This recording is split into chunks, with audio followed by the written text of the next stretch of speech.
named rewarded in sense.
Sure.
Yeah, call the Bragg County Board of Commissioners meeting to order. Start the Pledge of Allegiance. I pledge allegiance to the flag of the United States of America and to the republic for which it stands, one nation, under God, indivisible, with liberty and justice for all. All right, any additions to the agenda or changes? I think I'm going to do it when we get to the minutes, but I'd like to talk just a little bit more about the park claim, about probably Thrive Alliance also at some point. Okay, and then we've got, we get to public comments. I know the Pumpkin Ridge folks, John Miller asked to be on the agenda. I think, Bob, if you want to. Yeah, Thanks. okay, so got that. Okay. First thing we have to do is Julia. Yeah. Do we do the elections first, or do we do can we go through the? Did the elections first. Where are we electing? President and Vice President Jules. Oh, yeah, duh. You're the sergeant at arms, aren't you? Yeah. Approval of minutes and I claims. keep forgetting this is the first of Do the that year. for us. First, we gotta establish Actually, yeah, you government. would want to do the elections, so I would say that you need to vote for your president. Okay. Nominations? I'll move that Tim continue as president of the board. Any second? I'll second. Ron, how do you vote? No. Tim, how do you vote? Yes. Kevin, how do you vote? Yes. Can I nominate Kevin Patrick for vice president? Any second? I'll second that. Tim, how do you vote? Yes. Kevin, how do you vote? Yes. Ron, how do you vote? No. All right. Approval of minutes and claims? Okay. We'll just do this art thing real quick. It states in the minutes, and I asked if this was good enough, and it says the claim for ARC had no information on it. Well, we had conversations after that, and this was furnished on the distribution of, I don't know, 9/10 of the money, where it went to. I still, in the future, want to see that rectified. I can get a hold of the ARC people and the Thrive Alliance. But yesterday in the admin meeting, a situation come up, and Thrive Alliance might have been able to help the people we were talking about. So it sounded like that kind of fell through the cracks, but I'm hoping that Thrive Alliance maybe can help some people. They are in your budget for 26, both of those items. Both of the items are in. Well, yeah, and I just would kind of like to get it taken care of early in the year instead of waiting late, because then there's going to be almost a 2-year lapse in them getting money. Would have them go ahead and come in with their invoice and everything early then, so That's that fine. we can get the auditor's office on that. Okay. Get paid. I have a comment on that. The invoicing that you provide has no details. It just basically states it's an invoice for $750. So I would prefer to basically bring them in and sit down and have a conversation with them and do like we've done with a lot of the other places like the Humane Society and others where they're providing services or where we're giving them funds, detail what they're providing, and then set up like we do with Centerstone and a report of what services they're providing to and what's being in the time frame of it. That's fine. So- I think it was 10,000, not $750, wasn't it? It was Yeah. $750 a month. No, it was 1,000. It was $10,000 flat, Yeah, total. but 750 of it was paid each month. And you had the records of it. I give you that before that meeting. So would that be something where the commissioners would want that on your agenda to have them come and speak at your Let me get a meeting? hold of them and see when they can attend. Are you gonna talk to Thrive Alliance too, or Sure. just? I'd Okay. like Centerstone to be involved also, because we pay, what, $166,000 for mental health support out of Centerstone? So I'd like to see if there's any overlap between that and ARC. So contact them also, Yeah. okay. All right. Anything else? All right. Approval of minutes and claims? Yeah, I'll make a motion to approve the minute and claims. Second, Okay. Roll? Kevin, how do you vote? yes. Ron, how do you vote? Yes. Tim, how do you vote? Yes. Okay, commissioner assignments. I've got the same ones we had last year. Is that good with everybody? I see no need to change them. Just one thing, District 8, was you able to do anything with that, Kevin? Did you? We've had a couple of meetings, basically quarterly. So they have actually, an update on that is that they're actually going through a huge shuffle in the number of districts that are actually in the state. So they're reducing them down to, I think, an estimated 12. So in the process of doing that, there's some pushback on the part of the district. Okay, well, you still gonna deal with that? Yeah. Okay. Ready? Something we need to vote on? Down to our appointments, reappointments. No, I think we do. I think we basically go through the exercise. I'll make a motion to keep the appointments for the commissioners boards as presented on the agenda. Okay. That's the ones where we are appointing. We're assigned, That's right? Okay. You made the motion, I'll second. Okay, roll. Okay, let's see who's next. Ron, how do you vote? Yes. Tim, how do you vote? Yes. Kevin, how do you vote? Yes. Okay. Down to appointments, reappointments, versus, well, for Highway Superintendent Eric Burton. Have a motion? And a motion that we reappoint Eric Burton as highway superintendent. Okay. I'll second. Okay. Tim, how do you vote? Yes. Kevin, how do you vote? Yes. Ron, how do you vote? No. Okay, next is EMA Director Chad Davis, a letter of resignation effective February 2nd. He'll be missed.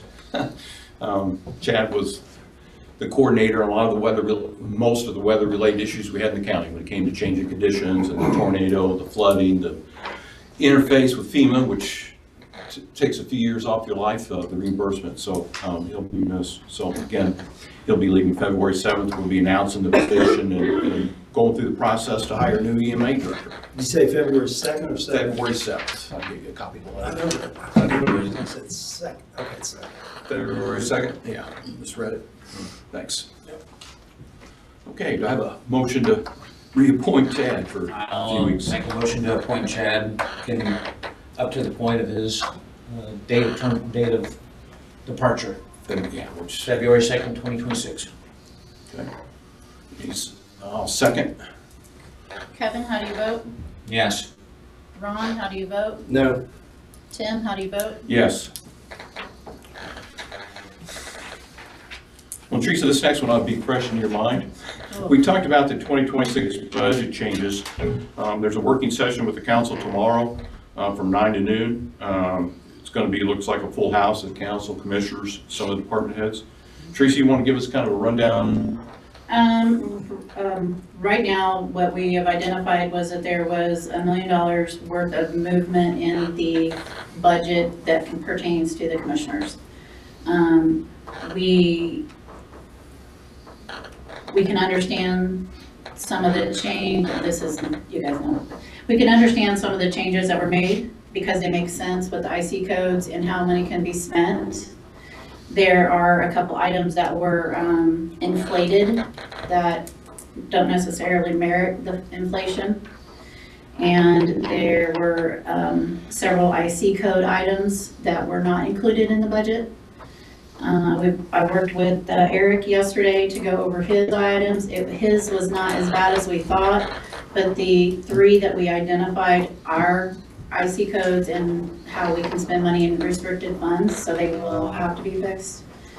We've requested Jackie to come tomorrow to make sure that what we're proposing, if council approves it, can be done. Jackie Clements is the advisor for the auditor. And hopefully we can get everything squared around and still save the county a significant amount of money. So, Well, Teresa, thanks for all the hard work on that. I know you talked with the council members this afternoon.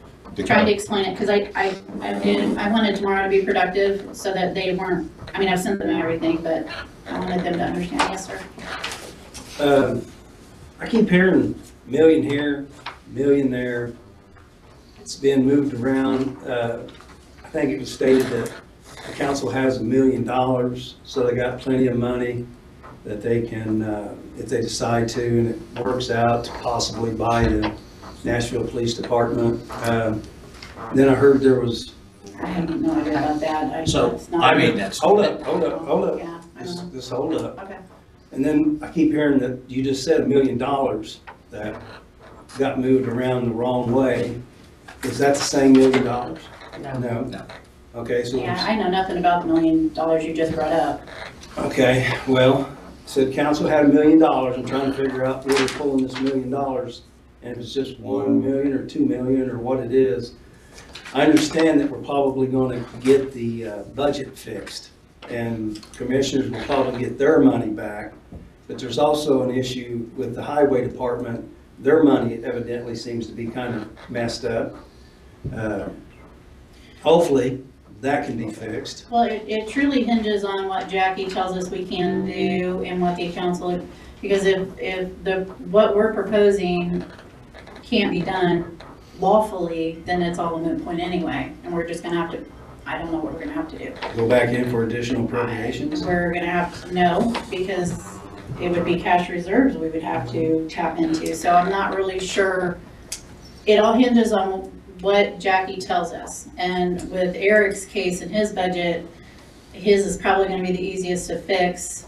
If we can't make any moves lawfully, Eric has enough cash reserves so that we could put that culvert money back in where it could, and you would have an inflated amount in 1173, but he could tap into cash reserves in 1176 and still provide culverts for the public. So we'll figure it out, but it's just, Okay, now, that kind of sounds like Eric's problem might be taken care of. But on the commissioner's side, our cash balances, so that means we have to go in and hit the riverboat fund. no, we don't want to mess with any of that. The county is on a good road with riverboat and rainy day, we don't want to But mess there's with more, any of that. how much cash is in cash reserves? Our coon cap has some cash in it, which is why when I said that some of the moves that were made should stay, because educational wise, it makes more sense to put that money in that fund and spend it out of there than where it was. It frees up some of the department money and uses coon cap to, it uses coon cap as better. It's a better use of our funds. Yeah. The biggest question is going to be the health trust fund that was, not health trust fund, the health fund that was inflated unbeknownst to you. And if we can stop that money from going in there, Like $1 million? 700,000. Okay. Are you up there, Stephanie? Yes, sir. You weren't here when this other thing happened. When we did the contract with Barnes and Thornburg, in that contract, it stated, now I'm not gonna quote it word for word, but you all might wanna look at it. We've been allotted the $48,000 for retainer. That it sounds like to me, that's it. And in that contract, it states that if Barnes and Thornburg sees that we can't pay it, or they question whether our money is there, they can ask, and I might not have the right word here or not, but I think Yins can ask for it to be escrowed, meaning put in an account. And at some point, if we can't pay Yins in a timely manner, I believe Yins can even put like a 6% interest on top of it. So I'm not wanting you to really answer a question.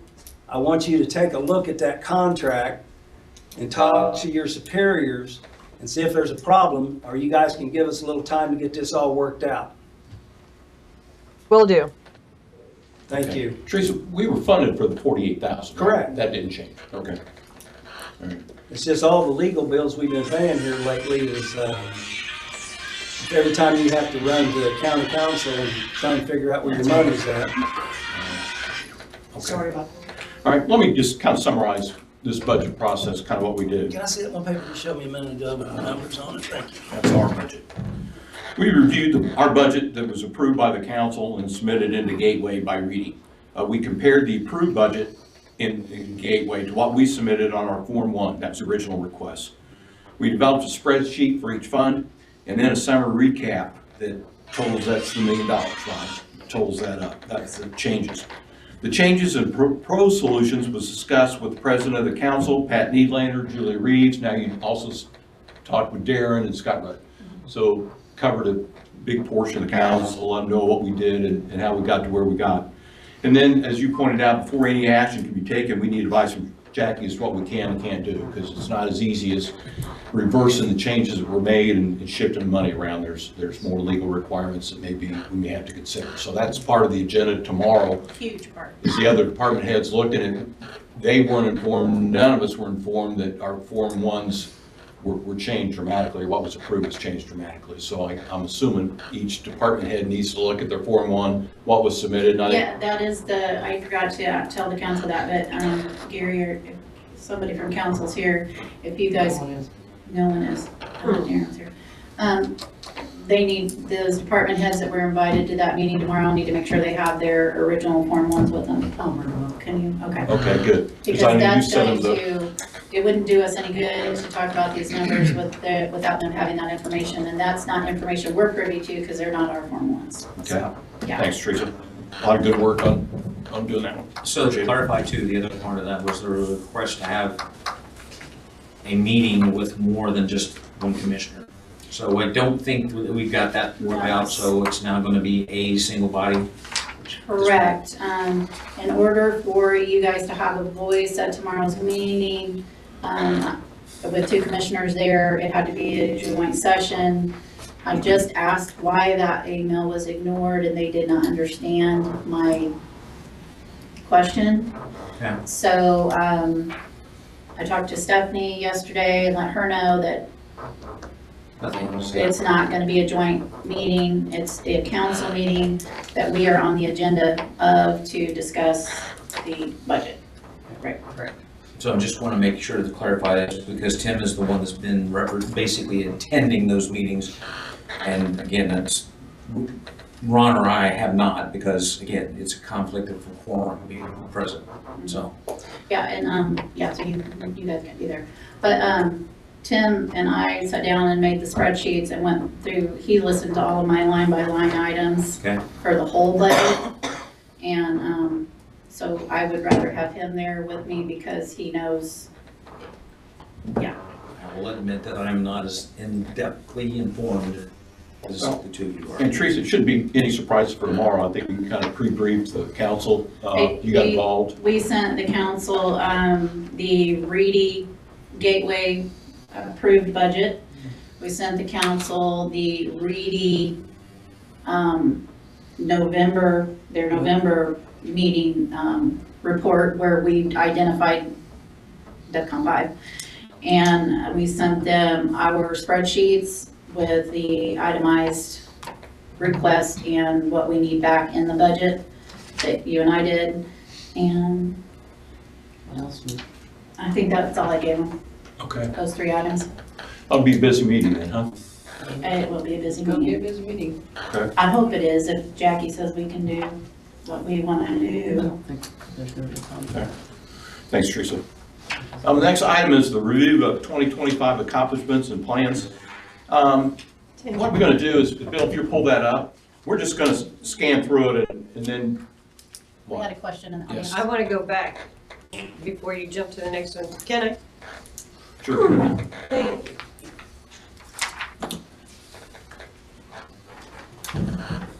Okay, this is a very interesting topic. I want to make sure I understand what you just said to me. Do you have that on? Yeah. You can't hear my big mouth. Hard to believe. Anyways, I want to make sure I understand what you just said. You guys submitted a budget to the state. Is that correct? I got that part right? And somewhere, you got your budgets for the year and those numbers didn't match. No. Great, help me out. Okay. So we all turned in our Form 1s. When I say we all, that's every department. We gave all those to Julie. And Julie had all of those numbers. And I had them all uploaded. She had them all uploaded. Keep going. This is the public's money. Do not be afraid. So those numbers were changed in Gateway by the financial company.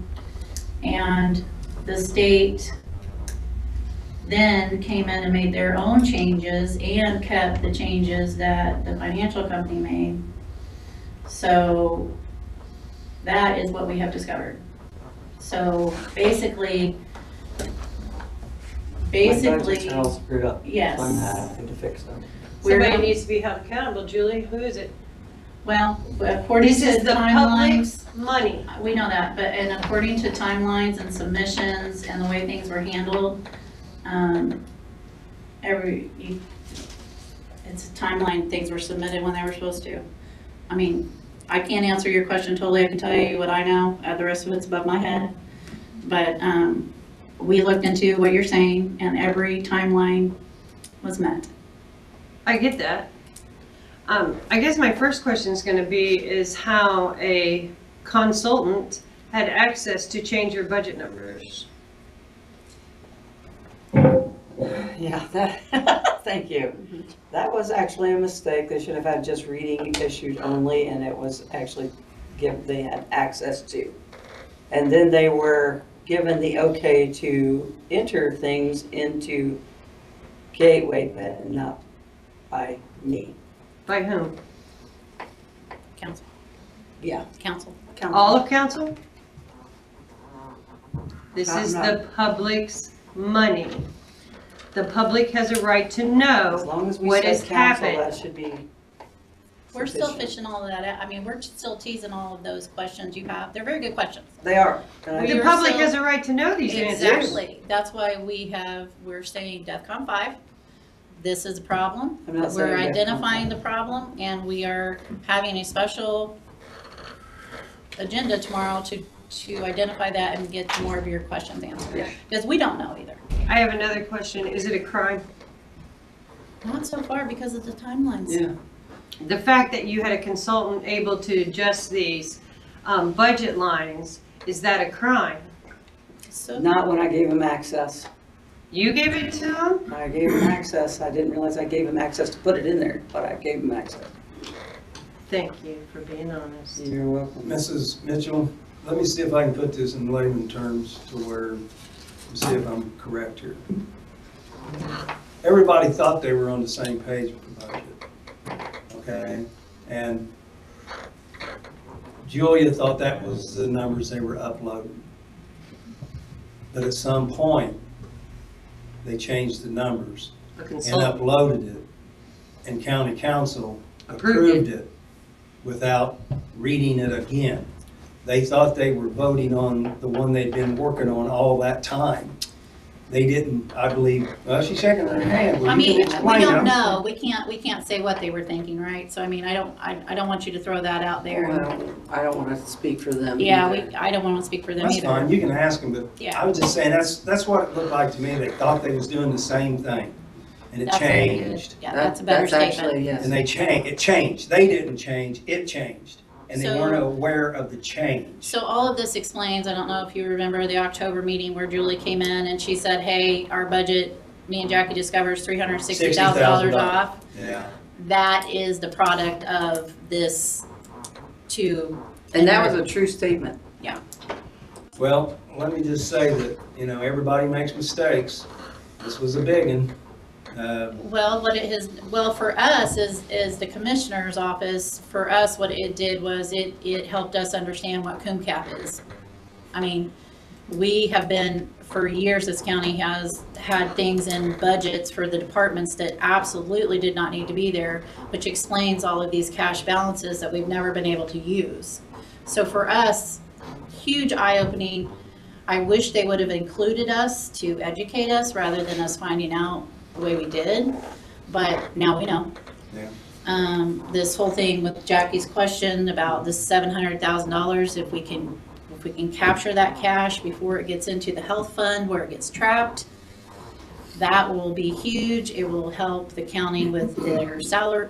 It can do That'll lots of things. Pretty much put your budget back. But to again, normal. that's out of our purview because that's council discretion, so. Well, in addition to that, we spent weeks on that budget, and we took out a lot of We legacy did, we all did. I think issues every in that department budget. did, yes. money that's squirreled away in different accounts for different things. And Yeah. we spent weeks re-engineering that one, so then we got to the point where we got a further improvement, which is helpful, so. And another outcome to that is the highway department now doesn't have a ridiculous amount of departments in their funds. We Yeah, got it that's another down, one. narrowed down. Eric confirmed that yesterday. We had another eye-opening thing yesterday where we learned he's got better options on how to spend 1173 money rather than continually tapping out 1176. So I mean, it's a bad thing that happened, very bad thing, I don't like it. And I am gonna say we are learning from it, so. I would hope. Well, that's not always the case in the past. I'm aware. If you need somebody to take blame, I'll take blame, if that's what. I don't need it, I want to know. I have a right to know. I'm pretty petty, in case any of you didn't know that about me. County council will be paying for all those department head bills tomorrow morning, right, from 9 to noon? They'll be doing what? Paying those salaries out of their own budgets for their mistakes.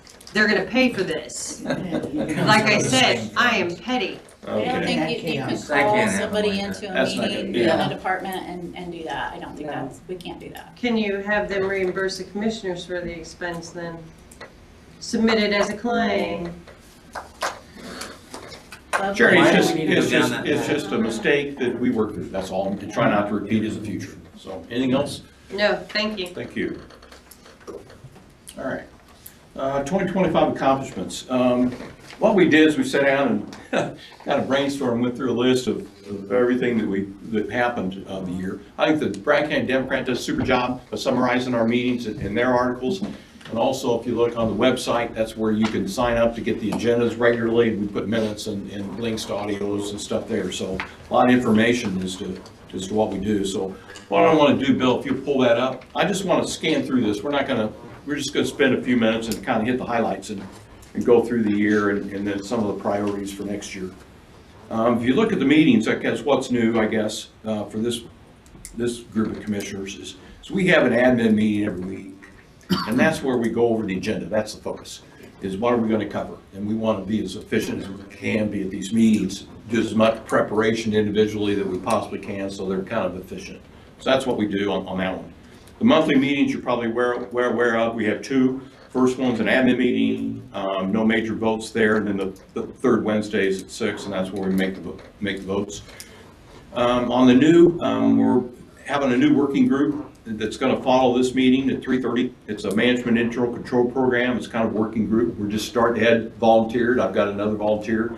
We're just trying to get a handle on, I know Ed's got the commercial experience and internal controls. I got the federal experience, some knowledge of what we've done for the state. So we're going to mind meld and figure out what's the best plan for the county that we can do with the resources that we have.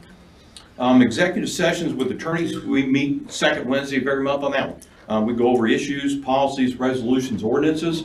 As I mentioned, we had a new state requirement that requires the commissioners to review and approve all contracts. We're up to over 44 now. So we apply a template to all those kind of contracts. The Personnel Advisory Committee, that's where we have a meeting, the president of the council, another council member, Judy Swift. We got the auditor and the president of the Board of Commissioners, that's me. We go over the personnel issues. It's Personnel Policy Handbook. We're near final on that one, and it took that group. So if there's a change in this or that, then we all three of the principals were there to reconcile the change. Too often, the commissioners make a change to a benefit, not tell the council. Council may make some, not tell the auditor, and you had kind of a mismatch, and no one really knew what was going on or what version of the manual we were working from. So we fixed that. We went out and recruited a new personnel specialist to help us, expert, kind of a consultant, to help us go through that and to design. Not only do you have to have a personnel policy manual, you have to have the training go along with it.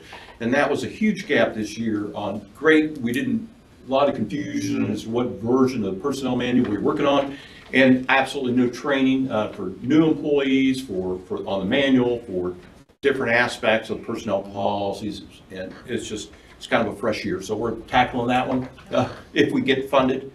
Funny, the key priorities we had for That's one of our things we didn't get. personnel reform, capital improvements were defunded. So Yeah. you just got to laugh at this stuff. On our budget, I kind of mentioned that. That was it. Personnel, that was the last meeting. The budget, we kind of beat that one to death at this meeting. Therese has been the main person to go to on that one for us, and she coordinates with other departments. So you change something in one aspect of the budget, it hits other people. If they change Eric's, that hits our budget. So it's kind of you've got to manage the different conflicts and associations. So thank you, Teresa, for that one and getting us to this point going forward. And then general obligation. Kevin, you might want to hit a few points on that one, between that and the owner's technical rep. So the biggest thing is we basically executed most of what was covered under the bond. There's one project left outstanding, it's prosecutor's office. We had a public meeting on Monday with the town of Nashville to have conversations about the interest associated with the police department in their building, because that's something that was still raised and discussed. So we gathered some notes and some information from there. But as far as completing it, there's work starting next week to put the LEC HVAC systems on the jail that have been pending for years. I don't know how many years, at least a couple. Then the move to the cameras and digital storage solutions, and then an update in the LEC to take care of some issues with the water heater boilers. And then looking at additional things regards to the courthouse. There's some minor fixes that have taken place and spend on that. The next biggest thing that's being considered, but we have to have the prosecutor project addressed, is consider looking at windows for replacing there in the courthouse. And then obviously then there's questions as to if there's anything that's left, if we don't, and we are able to do a better job in getting the prosecutor's office solved, maybe looking at additional assets as far as bridges and things of that nature. Because as you go back later on in here, and if you look at Eric's road, or his update, we've actually had a couple of bridges that are now identified as critical, which require much more attention, much more frequent inspections than what we would normally have.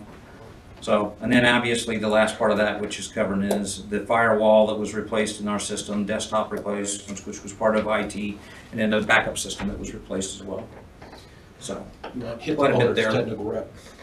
Yeah, and again, a lot of this activity taking place with the owner's technical reps. Basically, our representative in coordinating all these projects, identifying the work that needs to be done, and then basically coordinating any activity on site that needs to take place. And he's instrumental. We developed an inventory of our buildings. We got a lot of book, and then we started tackling the maintenance and repair issues, so we started tackling that one. And eventually, once we've got that inventory and we've got a needs for maintenance and repairs of all the different buildings, the next challenge is really go for the funding and priorities, and then putting it in the spreadsheet for the State Board of Accounts. Yeah, that will get We've us- always gotten hit on capital assets and capital improvements. We've never had one before. This is the first ever that I'm aware of that we actually took on the capital asset inventory, started addressing maintenance and repairs. So we don't even know what that total bill is going to be, but we're working on it. That's one of those things that we can focus on next year.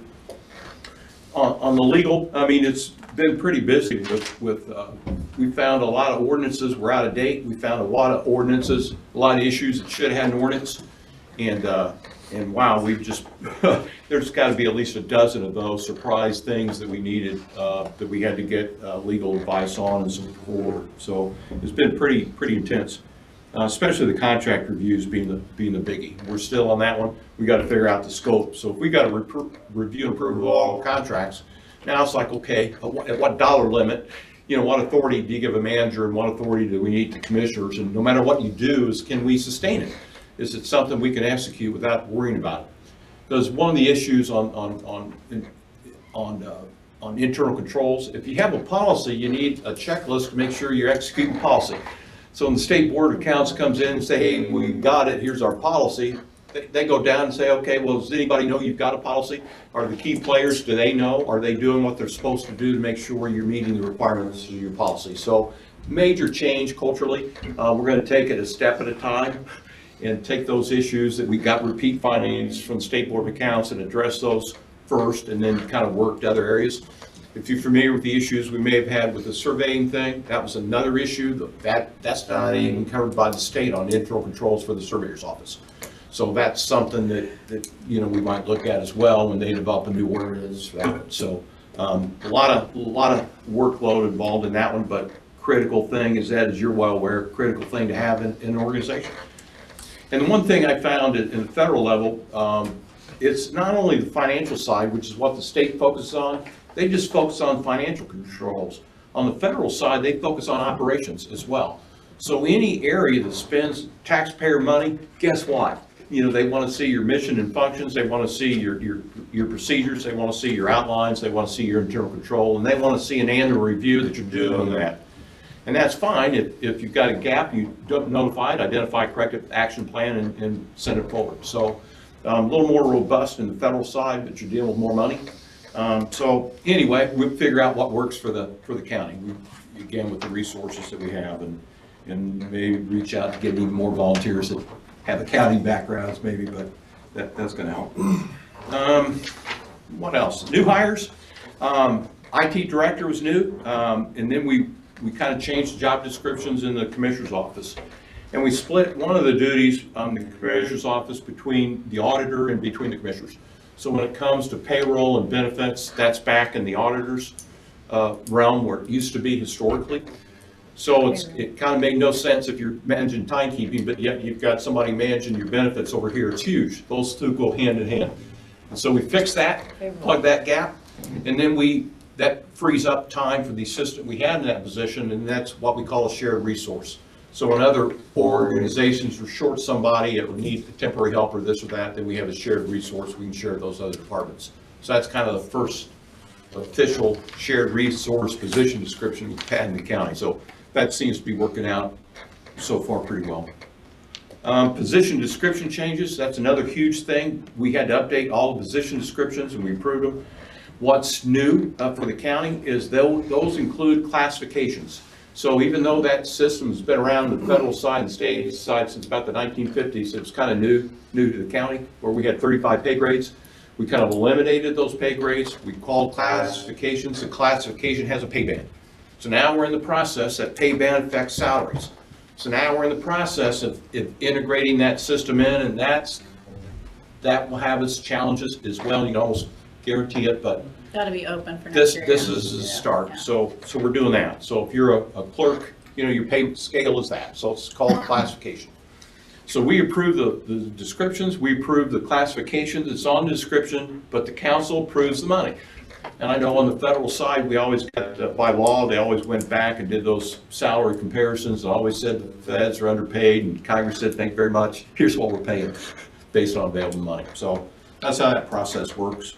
The appointments was another surprise. I mean, we just started taking a fresh look at that. It's almost like in the budgeting terms, you go zero-based budgeting. We're almost going zero-based policy. It's like, are those assignments linked to in Indiana code? In Indiana code on the boards and commissions have all these things outlined. And I think Kevin and I, we spent a couple hours trying to figure out one of them. And then between Kevin and I and Mike Moga, we had a heck of a time as a math problem to make sure some of these positions didn't overlap. So we fixed that one. Services, the staggering of terms. Staggering of terms, yeah. And that was something that was never done. And so we changed that one. There's a couple others that people weren't aware that we weren't meeting that particular requirement. So that was an interesting process all by itself when you bounce out. And then Mikey had to go back and look at the legislation that supported the change in the law, that some of these things just weren't clear. So a lot of interesting stuff. The comprehensive planning and zoning, we didn't approve the draft plan that came up with. There wasn't enough public meetings. So we're working to resolve that and look for a plan going forward. Miscellaneous infrastructure, Pumpkin Ridge, I think you're familiar with. I think I have it on the agenda every time. Let you know what the status is. Indian Hill, we're still at it. We got turned down in January for a $1.9 million grant to bring it up to the standards NDOT's expecting. Then we applied for a $400,000 grant to do a preliminary engineering report. And that will give us the money we need to do a plan in order to bid it out for work once we find the funding. So that one, we're waiting to see what the status on that is. I've been in contact with our legislators. I've talked to Dave Hall, Eric Cook, Matt Pierce from Bloomington. He's involved in the trails. And Indian Hill Road cut off access to Tecumseh Trail. So we got a dozen stakeholders that call me every now and then, want to know when we're going to open this thing up. So we'll see. I mean, once we get the plan, we see if we can phase it in for pedestrians and then up it for the vehicles. But then that's a communication with the railroad as well. Health insurance costs, I won't touch on that, but a lot going on there. We took a fresh look at it. We changed the health insurance system about, what was it, 2 years ago? A whole new system. And if you recall from previous folks that have been to meetings for a few years, it was always around October that we were like $600,000 or $700,000 short. And it was always in July where we always said, well, I need $700,000, but they took it out so they could balance the budget. And that's something we fixed. So we really never took a systemic look until you had that team go through and relook that whole insurance thing and do something different, which it's working out pretty well, it appears at this point. Yeah. And then that brought back a lot of things because we added a lot of things, a lot of patches and fixes to the health insurance program under the old one. And so now we're thinking, okay, what makes sense? And is there options or opportunities in that one? And again, when we talk about change to the health insurance, that's why we have these monthly meetings with department heads. Anything we make from a personnel side, there's no surprise. I don't want any department head to be surprised by anything we're doing. We have the meeting, we tell them here's what we're looking at. And unfortunately, we looked at the HSA, the $1,000, and that was intended to help people defray the cost of increases in insurance premiums from the old provider. Well, the old provider went away, we got a new provider, we got additional benefits to cover those long-term costs, but then we had $1,000 a year per employee. So we looked at that, and unfortunately, you know, it was taken as like, let's take it out of our budget. We never got to that point. We got some pretty good feedback from the department heads, and we said, we're not tackling this at this point. We'll look at it next year in light of the other changes we made from pay. And I tell you, when you change people's pay systems, that's the number one on their hit parade. You mess with people's pay, you got their interest. You better be squared away on what you're doing and be able to explain it. We weren't there on anything when it came to health insurance, so punt. We'll take a time out and see how this thing goes forward.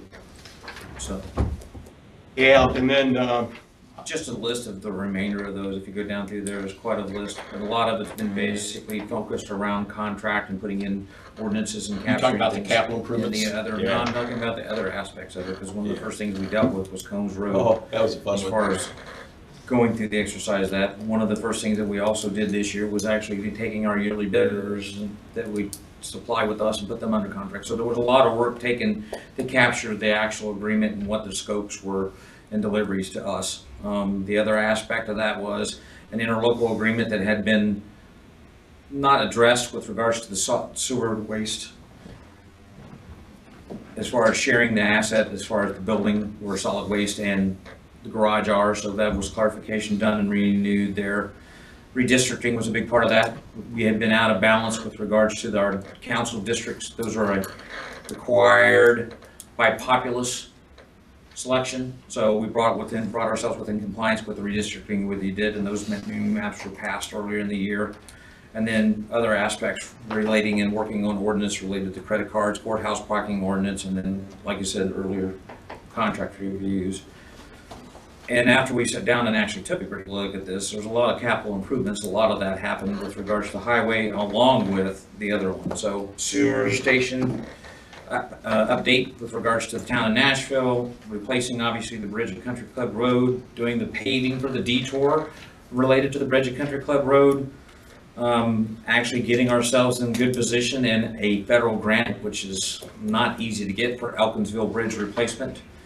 Rehabilitation work that's going to take place this year for the bridge at Hoover and Sweetwater, and that was done through the CCMG program led by Eric and the team there. We've got under design, actually, the Mount Liberty Bridge replacement. That's in process. That was actually started in, again, probably the latter part of construction, maybe late this year, early next, is the organization there. Paving is planned. Now, weather prevented us from getting the paving done, but paving has been approved and have funds in place for the Grandview Road, County Road 400, Sawmill, and Grandma Barnes. Today, there's actually work being done on Orchard Road Bridge, which went down to a 2-ton weight limit because of some piling. So that's all being taken care of, an emergency authorization. HVAC system replacements that took place at the solid waste and health department. Air quality and, testing the air quality in that with regards to the prosecutor's office. Flood damage repair done on Hoover Road and Salmon with regards to culverts for the flood that was done earlier in the year. Getting under contract the replacement for the siding in the Sycamore Valley, or I can't remember, it's called the CAP office, but I forget the first part of it. Court services, as far as moving them out of the actual facility here and then them merging in with the department down in the courthouse. Fixing the issue that the security area at the courthouse for drainage, and then clerk's office improvements with regards to security. So, quite a bit to take place. You done? Go ahead. I already touched on the ARC and Thrive Alliance. I'll revisit that. On contracts, I know, I'm pretty sure it used to be that the county council had to approve the trustees' budget. So Do we need to be looking at trustee contracts also? Just a question. No, they're not listed as one of the officials in the statute. Okay. So they're not, along with the prosecutor nor the judge. Okay. The other thing is, we cut the employees, they didn't get the 3% raises this year.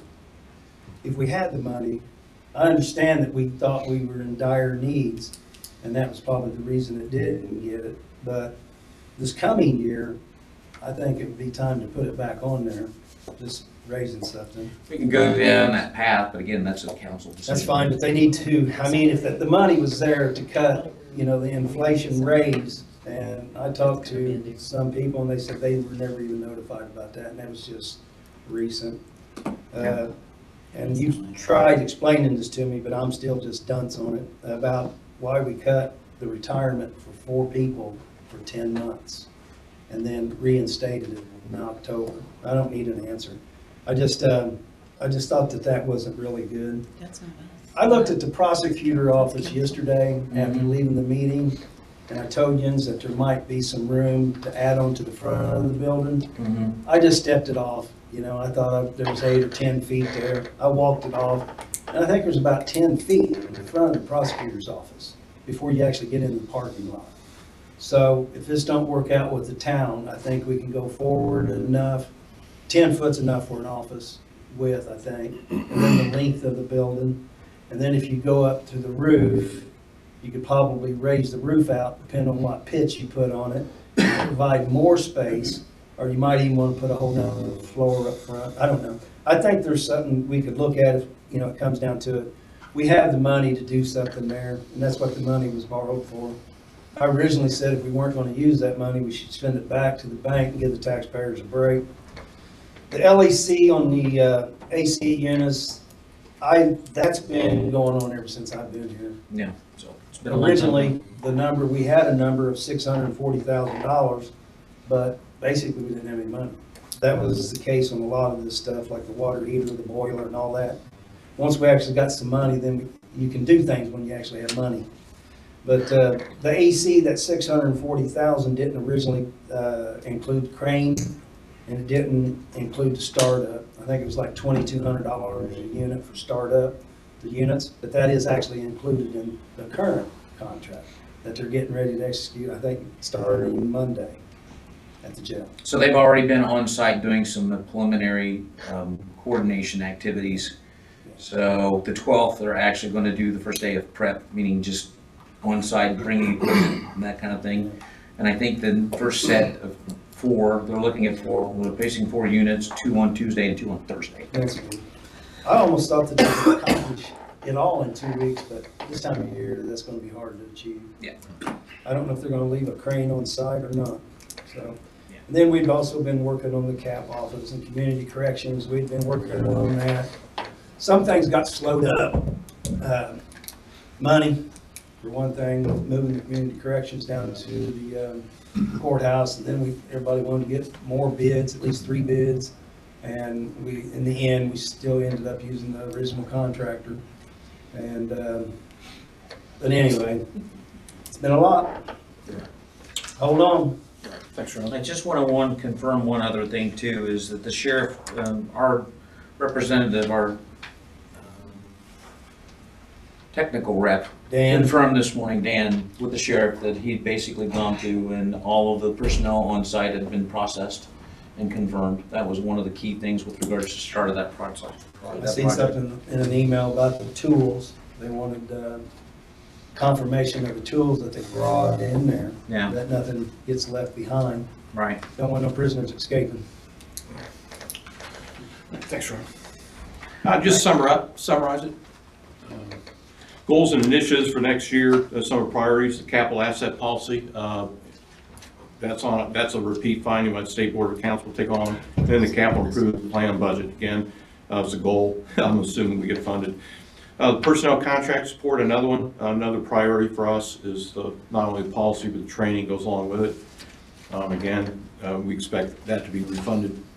Finance and accounting, want to provide more frequent updates, everybody, let you know where we're at. I think I can do it on 1 or 2 slides. I've just got to get the information in a way that I can communicate it to everybody. So keep on that one. The management intro control program I talked about. Public safety needs and funding, we're looking at that. Yeah. And then improve the 2027 budget process, I think we all agree with that. And then, again, I think something new is at least an annual update from the appointees to boards and commissions, because we appoint people to boards and commissions, but never really get a formal feedback as to what they did or what their experience has been. So we'll try to work that one in. And then just to kind of summarize, how do you coordinate all these kind of things? If you go back to our agenda on the back, I always put I say reverse. I always have a task list out here that we review, at our admin meetings. So any of these things that we've got a to-do kind of thing, this is probably 80 to 90% of them. It's on the back of our agenda. And then we have the meetings. Then if you look at how we do our meetings, those are the meetings we use to coordinate all these different changes and assess priorities. So that's our system for managing the office and trying to get things done. And it was a busy year. I think it surprised us all on the amount of challenges we had and the things that need to be done. So appreciate everybody's support on that one. All right, that moves us down to no service contracts. That's got to be the first time in forever. County Office Department, Teresa, anything to add? No, I don't, but can't think of anything right now. I'll tell you the budget thing burns you out, doesn't it? Yeah. Yeah. Eric? I really don't have anything, normal business. The bridges that were critical finding, we had 6 of them. On the new report? On the report that I sent you guys, we had 6. Okay. So that's total, 6 critical finds. We've taken care of we've addressed all their concerns. One of the bridges is getting repaired on today, like you said. The other one on Bridge 20 on Hoover is CCMG. That'll start here real soon. So there's 2 out of the 6. The third one, Mount Liberty, we're under contract, so there's 3 out of the 6. One of them is on Owl Creek. That's going to be a complete replacement. It's the abutments are bad. The beams are bad. It's all bad. So we're looking at that, getting a cost. And then the other one on Mount Moriah we looked at this morning. The abutments are good. The deck's good. That looks like it could be a beam replacement. So we'll have to cut the deck off. The biggest issue with Mount Moriah is it's a dead end. So we've got to get a workaround. So it wouldn't be closed very long, but long enough to where if someone had to get out, they need out. So we're looking at Cordery. Maybe Cordery has access up there at their spillway, like an old road we could open, or put in a temporary culvert and make a round. But we're working on that. So Okay. So we've addressed all the issues and we're in compliance with NDOT. Great. Thanks, sir. Eric, you went to school, and I thought you was gonna check on, I don't know if you had a chance to or not, on what the other counties was possibly doing. I think Kevin, it was our last meeting, said that we thought we would have a value on our bridges in February. And I didn't know if you had a chance when you were up there to see what county, how we could value our roads so we can complete Yeah, our county assets. it's a challenge. I did speak with several. It's a challenge to do that because the data doesn't go back. You don't know, we've got those little cards, but those are kind of hard to read. You don't know the dates of the roads, trying to get when they were built, when they were done. I am working with one of our consultants now who's kind of doing a good deed for us. He's working, I sent him all the information and he's actually going through the miles and the lane miles and he's looking at the bridges and the years because the book has, build dates. So I'm hoping to have a rough idea within 2 weeks of value. Okay. So, but it is difficult. The data's just not there. And even NDOT, when NDOT is doing their own, the data's just not there. So What about the equipment like road grader or I have JCB? We also got a JCB and the John Deere grader. I haven't spoken with them since late December. I believe we're still on track for early this month. Okay. Like the 12th or something. You might want to give them a call. Like I said, I'm not all tore up about the JCB. Look at the roads, gravel roads and stuff. That grader would be nice to have. Yep, we're hauling stone daily. That's like 90% of our workload right now is hauling it in and hauling it out. So We've got guys hauling from the shop out, we've got guys hauling from the quarry out, and we've got guys bringing from the quarry to the shop. So it's a madhouse right now with stone being moved. Wow. Okay, That's all I have. Thanks, Eric. thank you, sir. Okay, the ongoing business I kind of already covered. Open it up to public comments. John, you want to be on the agenda?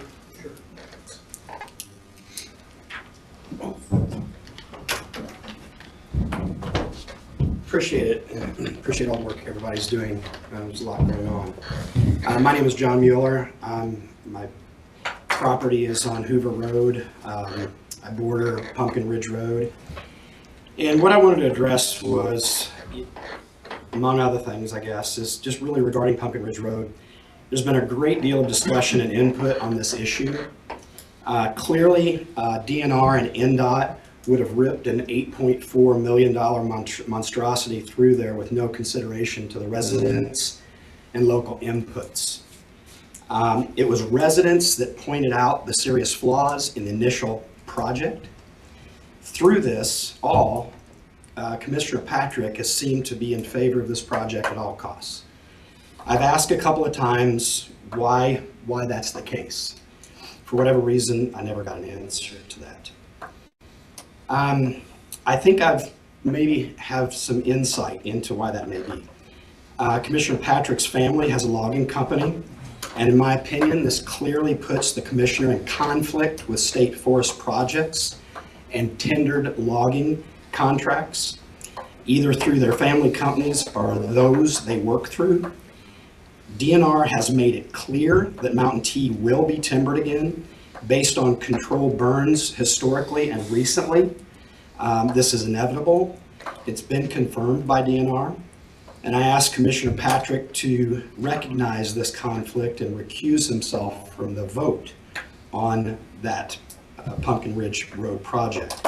If you do not, I ask the board to pressure you to recuse yourself. If the board refuses, I ask the community to demand that recusal. Eminent domain has three legs. It's public access, it's fair market value, and it's due process.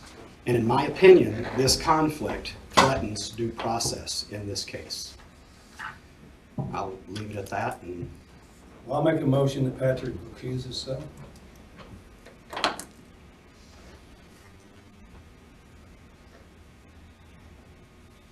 Motion didn't carry. No second. All right. Thanks, John. Anybody else? Public comments? No, I'm thinking there's Sure. no- Oh. No.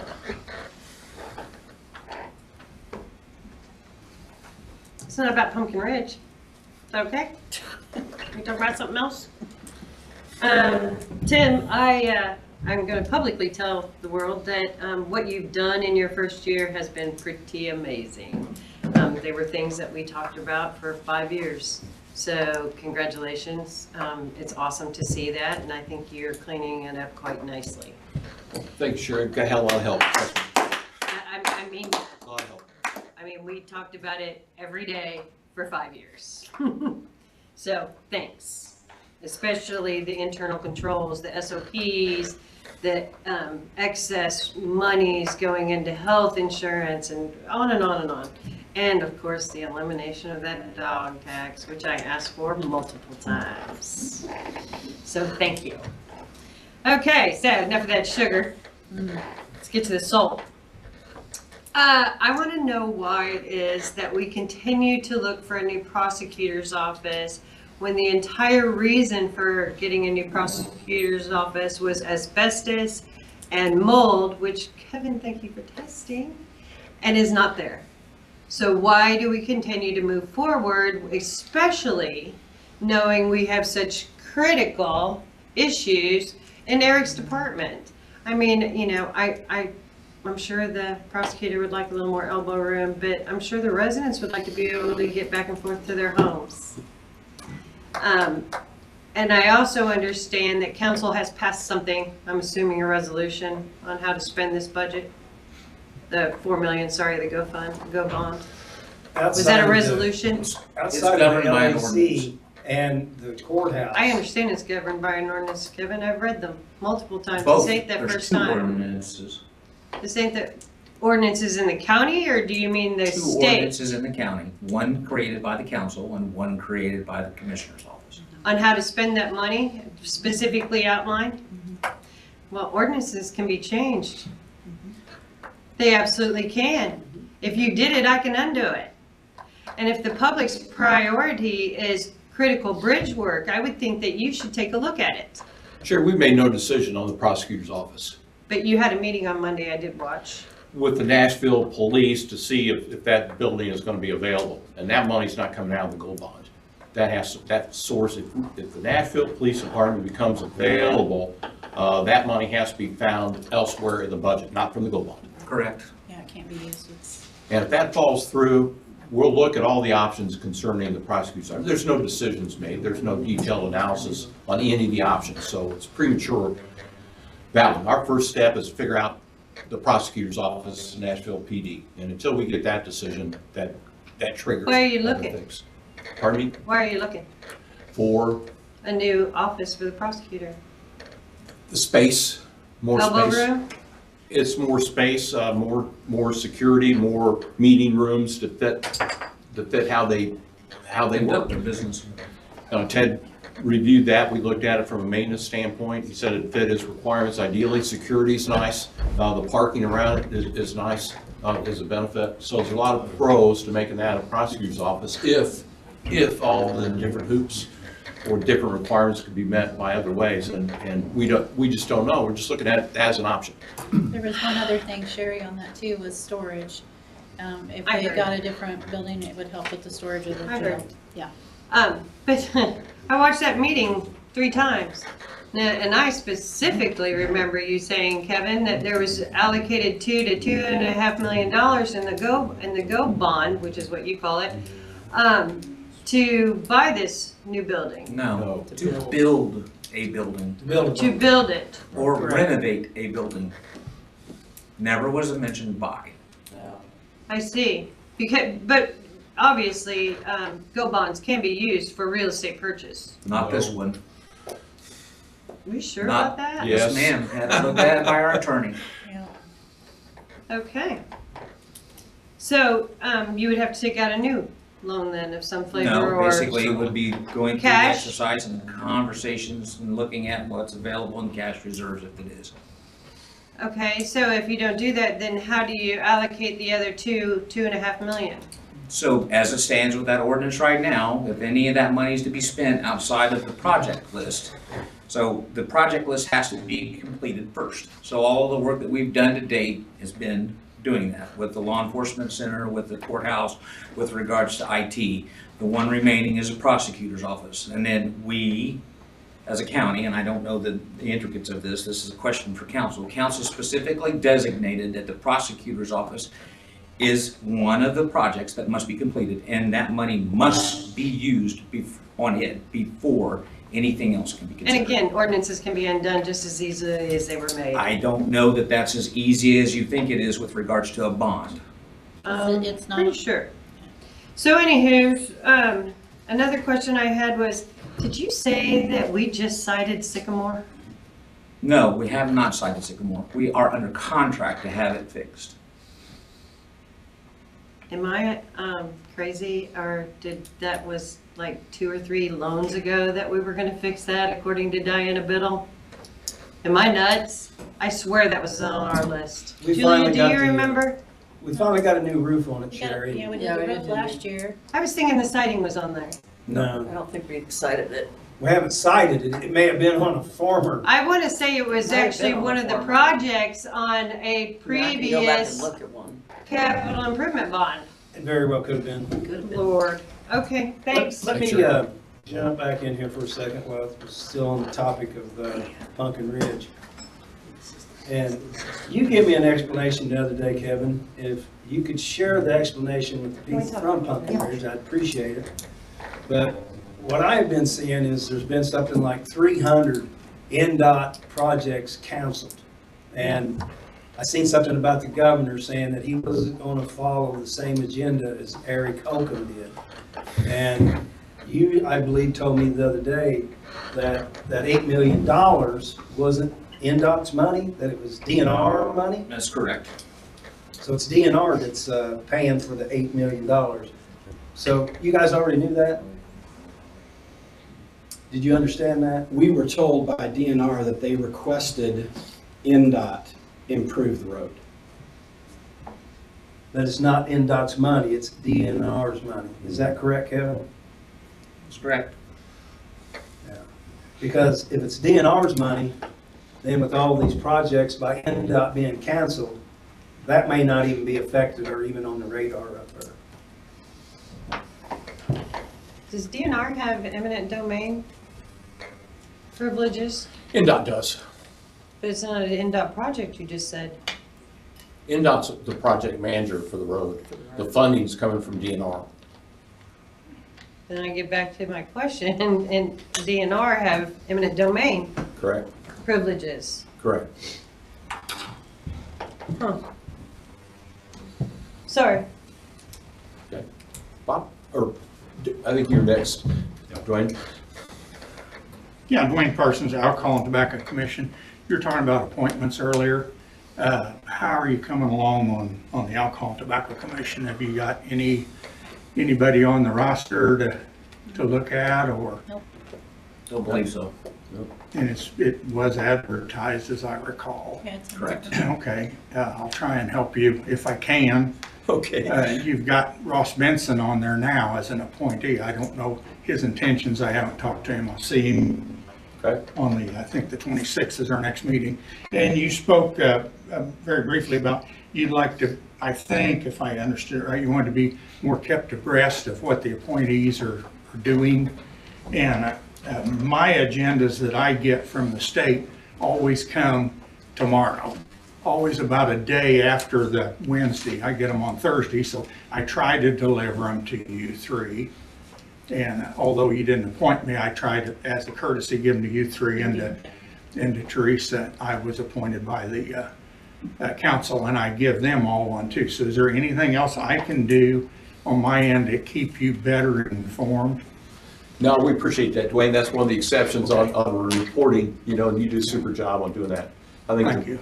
Andy Alexander from the Veterans, he's pretty extensive too, and he sends us back. 99% of ours are automatic renewals, meaning no violations, no problems, or not new, or anything. So if there's anything at all that I can help with, assuming I get reappointed, I'd be happy to keep you in the loop, and I'll try to get the forms to you the day after I get them. Okay, Dwayne, thank you. Thanks. Appreciate it. Thank you for your time. My name's Bob Klee. I'm a property owner on Pumpkin Ridge Road. I've owned the property, my wife and I have owned the property, 47 acres. Initially, we purchased in 2001, and then we also purchased 146 acres that formerly owned by the Nature Conservancy. First of all, I'd like to express appreciation to Tim, and that I really felt strongly that since there's a big part of that project basically is bordered on my property, that I wanted not to look at maps, paper maps, but to actually see what are the construction boundaries that potentially could be, in my mind, confiscated from me. Maybe I get some sort of compensation from that, I don't know. But if that, in fact, that staking is, I think, going to start this week, my wife and I will be down there on Friday, and what I want to do is walk that entire edge of my 47 acres and be able to see how much property would be impacted by that, and even look at the number of huge trees that are going to be taken down. Is it going to be 10 trees? Is it going to be 100 trees? Are you taking 8 feet or 10 feet? Or is that going to go 50 feet up into my property? So this is something that I had requested some time ago for Tim. I appreciate getting the support, because I believe that this week the construction boundary is going to be staked off, and that would be a nice visual, not only for me, but for others to see how much is going to be impacted by the project.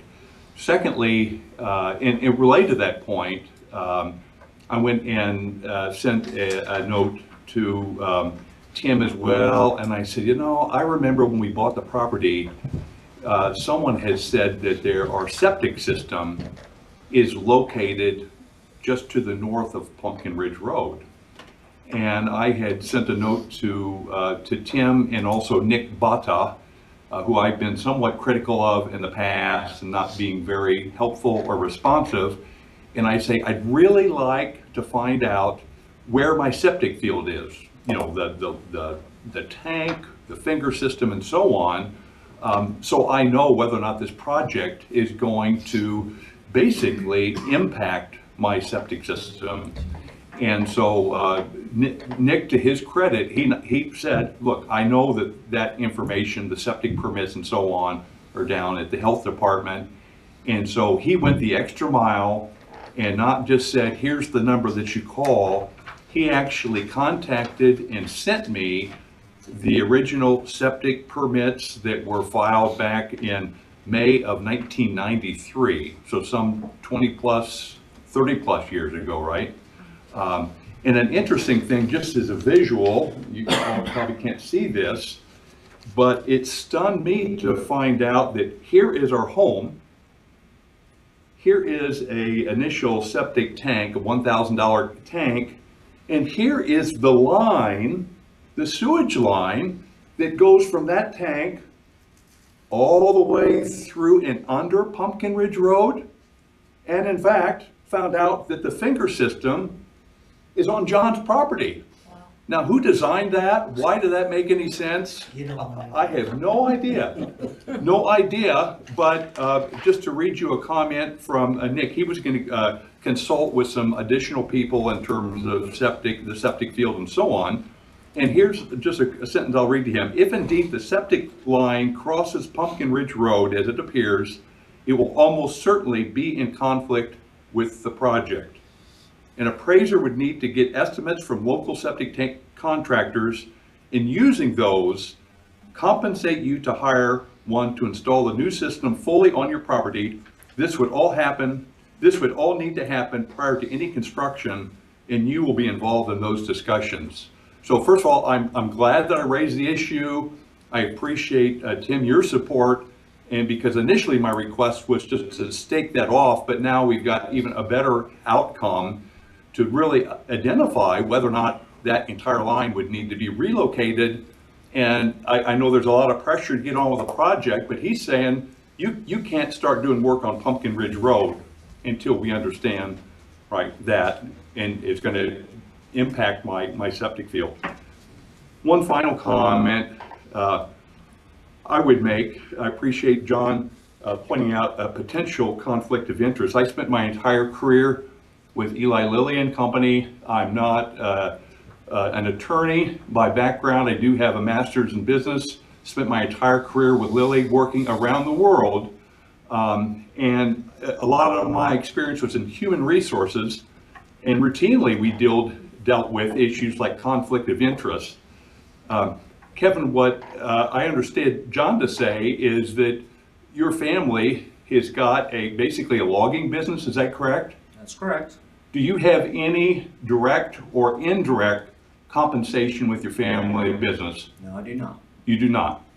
Did you not used to work for your brother? Don't you work for him? That was 3 years ago. Do you receive any compensation, direct or indirect, from that business?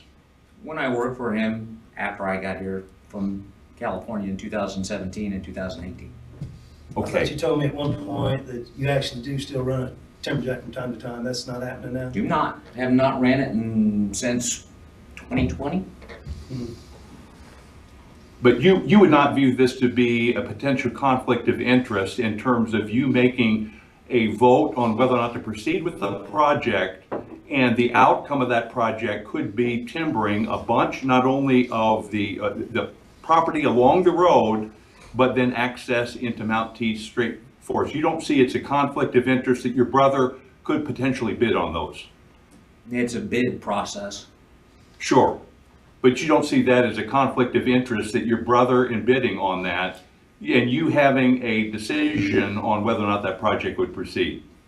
No. Okay, I think others would view that differently. Yeah. Okay, thank you for your time. I might point out, when it comes to logging, that's, I don't get the conflict. a logger can get back there regardless of what we do with the road. No, There's a favoritism issue here. Okay, Clearly. that's your. And that's your before you claim. vote on that recusal, Tim, you should know a little more before you cast your vote. I did, That needs to be- I knew everything. That needs to be Knew understood clearly. everything Kevin mentioned, so I was surprised the issue came up, so. Anyway, let me, Hang on. I also think, don't DNR log? Absolutely. They Didn't will. they just buy X amount number millions They of will send dollars? tenders on the Mountain Tea property. They have before. They finished ones 9 years ago. They have controlled burns going on now. They just finished a large one last year, and what follows those controlled burns is timbering. And Jack Seifert has confirmed that they will be timbering that property. Wow. And isn't it odd that we're gonna really widen this road now, and a commissioner has family associated with a logging company, and is voting, and has been absolutely in favor and completely quiet about why he has been for this at all costs. That is strange. Going back to the septic thing, I don't think even if this was to happen, they won't start before 27.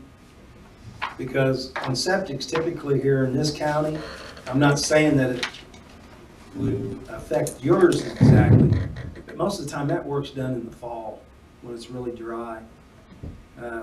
And then the systems nowadays are so expensive. When you had yours put in, it probably didn't cost $8,000 or $10,000. Now they're 30,000 plus. Just to put a I'm sure. septic in. Yeah, they're expensive. let me clarify a couple issues. On this whole issue, as you recall, the previous commissioners made the agreement with DNR and NDOT to get the funding from the governor, and we learned of that back in March. Our initial vote was I think Kevin voted initially on their agreement that we saw, and then Ron and I was a no. And then the next month, I think we had another meeting on that agreement. We got a unanimous vote to table this thing until we got more information. And that's what we've been doing for 6 months now. And we appreciate that. Okay, and it will continue. And we always like to throw out the headline, the $8 million. Well, as we've explained before, when NDOT proposes a project like that, they went big. They went to Cadillac roads. I mean, they were putting an interstate back there, and they were going up on the ridge tops on the construction limits. So they went about as massive as you could possibly get for a road. The intent of that is when you talk government and you talk funding, is you want to make sure that you've got the money that you need to finish the project, because you never know what intricacies you might have with a particular project. So they went high, they went big, and they got that, I think it was $6 million, $1.5 million for design or whatever, based on a grandiose, scientific, wild-ass kind of guess as to what might happen. But that's been pared down. They went smaller. Instead of 22 feet, it's 18 feet. They've asked for 2 exceptions to NDOT on design requirements for the road.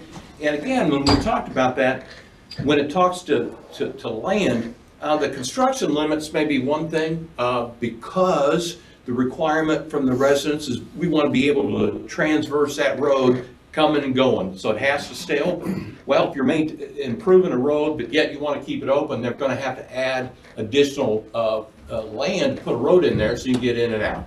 So when it comes to the final decision, that's why they're staking this stuff now. And then they'll have the on-site visits with you guys as well. Let's stake Salt Creek. If the money is in NDOT's pocket, they have access from Salt Creek, and none of this headache has to happen. And I sent that to them for consideration, and I think it was a funding kind of issue. They got funding for updating a road to go to a recreational area versus a new road. So they'll explain that the next time we have them here at a meeting. They'll explain it. I sent them your letter. I saw in the paper. Send them your letter. They got it, and we'll get your response.